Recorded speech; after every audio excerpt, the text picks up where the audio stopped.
Kulang ang natitirang 3 taon o 2.5 years ni Pangulong Marcos sa paglilinis sa gobyerno at paglaban sa graft and korupsyon.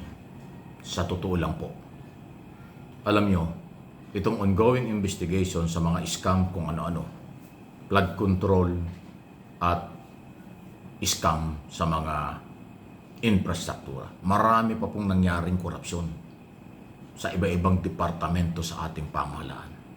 Kaya sa tingin ko kulang ang panahon.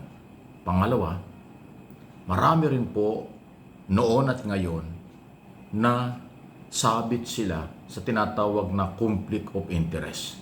Nasa gobyerno, sa executive department, congressman, senador, or local official, pero yung pamilya may mga business na related sa pamahalaan.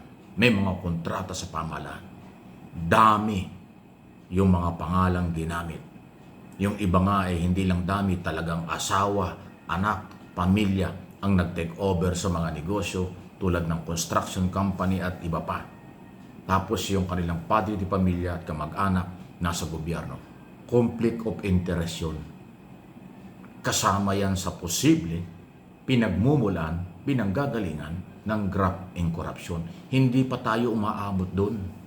Nandito pa lang ho sa scam ng flood control infrastructure na identify ang mga kontraktor, engineer, at saka mga proponent ng mga politiko sa Kongreso at Senado sa bilyon-bilyon o trilyon na na-scam ang Pilipino. Halos nagsisimula pa lang. Marami nang inimbestigahan, marami nang nirekomenda na kaso, kinasuhan, may mga nag-volunteer ng makulong, mayroong mga inaresto na, may mga wanted, pugante na. Nandun pa lang tayo. Ay paano yung korupsyon sa ibang departamento tulad sa Department of Agriculture, sa Department of Trade Industry, sa Finance Department, BIR at Customs, at marami pang iba. Sa Department of Energy, alaban nyo walang kalokohan dyan. Sa Department of Environment and Natural Resources, alam nyo walang nangyayari dyan. Marami. Iyan ang sinasabi ko kung bakit kulang ang panahon sa natitira na 2 taon at kalahati na lang kay Pangulong Marcos. Kasi pagdating ng January, February ng 2028, puro politika na. Presidential campaign na yan, eleksyon. Dahil may eleksyon tayo sa Mayo ng 2028. Actually, last quarter pa lang ng 2027, politika na rin ang karamihan. So talagang maiksi yung panahon. At dahil dyan, ang maitutulong ng totoong Pilipinong may pagmamahal sa bayan at sa pera at sa ating Pangulo, sa ating gobyerno, ngayong panahon ito, ibuhos na ang tulong. Tulungan ang Pangulong Marcos sa labang ito. Yung mga pasaway sa gobyerno, gabinete at iba pang posisyon, dapat voluntaryong umalis sila kung pabigat lang. Yung nakakatulong, sige-sige lang. Kasi hindi pwedeng ang Pangulo lang ang gagalaw. Dapat lahat ng department secretary, lahat ng chairman, head of ng mga korporasyon ng gobyerno at iba pang agency ng pamahalaan, may sarili silang galaw para sa paglilinis sa kanilang mga opisina. Ngayon, kung patuloy na yung head ng mga opisinang ito ay corrupt din, talagang kawawa si Pangulong Marcos. Hindi talaga matatapos yan sa napakaigsi ng panahon. Matindi, hindi po pangkaraniwan ang korupsyon. Sinabi na nga ng Pangulo na cancer na kung sa sakit. Malala na yung cancer. Hindi lang trangkaso, hindi lang sinipon, hindi lang nabalian, hindi lang nagasgasan na sugatan ang sakit ng korupsyon. Cancerous na. Malala na. Stage 4 na. Patapos yung iba tuloy-tuloy pa. Ay, paano matatapos?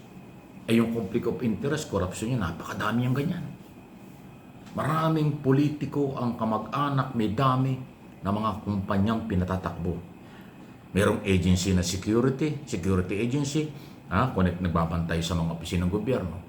Taga-gobyerno pa lang may-ari niya. Ganun kasimple. Nagpaparenta ng mga sasakyan sa gobyerno, nagpaparenta ng mga opisina sa gobyerno, kamag-anak ng politiko o yung mismong pamilya ng politiko. Ganon. Kasi ang gobyerno nangungupahan lang sa maraming opisina. nangungupahan din ng mga sasakyan, nangungupahan din ng mga security agency. Marami ho. Yung mga construction company sa local and national government, maging sa mga korporasyon ng gobyerno, pribadong sektor yan, pag sinuri mo, kamag-anak, pag-aari ng politician, kamag-anak, pag-aari ng mga incumbent government official, yan yung conflict of interest. Akala nyo hindi natin alam yan? Alam ko. Kaya nga ini-expose natin at sinasabi natin ito. Ito yung dahilan kung bakit sinasabi ko kulang ang panahon sa natitira sa termino ni Pangulong Marcos sa tindi ng labang ito. Pero ganun pa man, at least nasimulan niya yung political will. Dapat tuloy-tuloy ito hanggang sa matapos. Ngayon ang tanong, kaya bang ituloy ng susunod na Pangulo ng ating bansa ang political will na sinumulan ni Pangulong Marcos? Sakripisyo sa lahat ng bagay, pati pamilya sinakripisyo. Yan ang hindi natin alam. Kaya yan yung aking iniiwan sa inyo o sinasabi sa inyo. Yung totoong merong political will, hindi yung propaganda lang o paglilis lang o makakuha lang ng boto ng mga kandidato sa susunod na eleksyon. Yun ang ating tulungan. Kasi pagka walang political will ang susunod na Pangulo, corrupt ang susunod na Pangulo, takot sa mga magnanakaw sa gobyerno, kukonsentihin ang korupsyon at abuso, kawawa ang mamamayang Pilipino. Babalik ang korupsyon, babalik ang karahasan, babalik ang krimen, babalik ang sugalan, babalik ang maraming iligal. Yun ang mangyayari pag hindi nasundan ang political will na galaw ni Pangulong Marcos para sa bayan. Real talk lang tayo. Yan ay aking opinion, suggestion, idea sa nangyayari. Pero paninindigan ko, opinion itong aking sinasabi na yan ay dapat nating panghawakan. Pag tayo'y nagpabaya, pag kayo'y nagpaninlang sa mga mapaninlang na grupo, babalik ang karahasan, babalik ang paghihirap, babalik ang pamamayagpag ng mga abusado sa lipunan. Ang totoong paglilingkod, wala yun. Malabo yun. Itong ginawa ng Pangulo na isakripisyo ang pamilya at iba pa dahil political will, walang kamag-anak, walang kaibigan, walang kapartido, kahit kumpare, kahit inaanak, sabi niya kasal, mananagot pag may ebidensya. Yan ang magandang political will. Ipinakikita na ni President Bongbong Marcos. Kulang lang ng suporta. Kaya taong bayan ang dapat magsuporta. Pukawin natin, tawagan niyo ng pansin ang lahat ng kinaukulan na suportahan ng Pangulo, yung mga nakapwesto sa gobyerno, sa executive department, sa local government, at sa mga korporasyon ng gobyerno, sa mga legislator natin.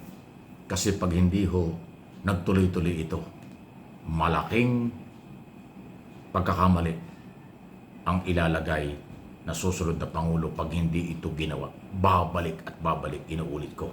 Ang kadiliman, kahirapan, pamimersonal, harassment, higit sa lahat, pagpapayaman ng mga abusado sa pera ng bayan. Matindihan. Please like and share po. For information, for education, itong ating mga topic. Paki-share po ninyo sa lahat ng mga Pilipino dito at sa abroad dahil paninindigan natin ang ating mga topic at pinag-uusapan.